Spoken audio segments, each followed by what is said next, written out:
Welcome to the Concierge Business Circle podcast, where we talk about scaling smarter, leading stronger, and creating the freedom you started your business for. I'm Candice Burris. Let's dive in. If you're starting to think about 2026 and already feeling overwhelmed, this episode is for you. Today, I want to talk about planning.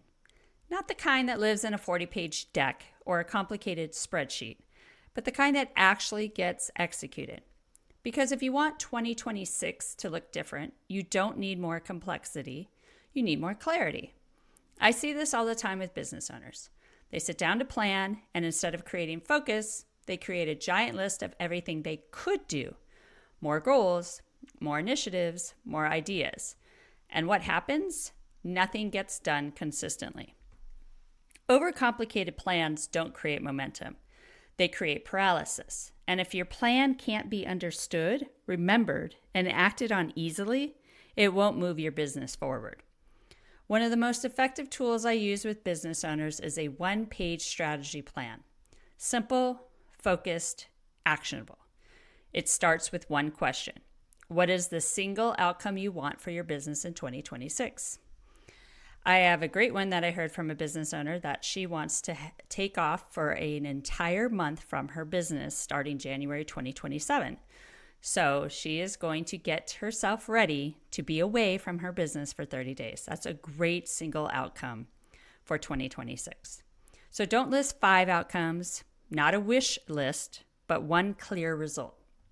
Maybe it's a revenue target, exit readiness, having more time freedom, more stability.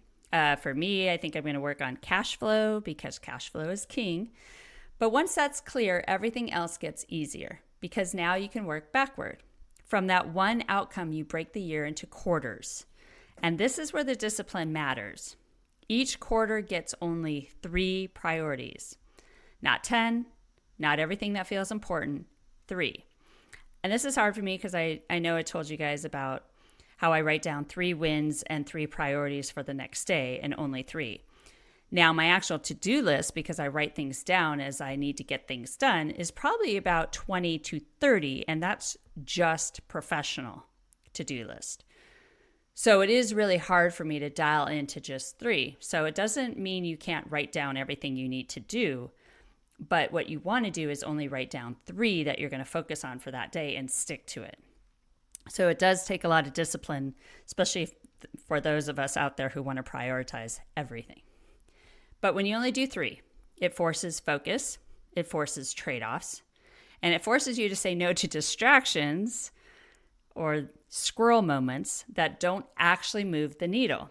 So if something doesn't support one of those 3 priorities, it doesn't get your time, no matter how urgent or exciting it looks.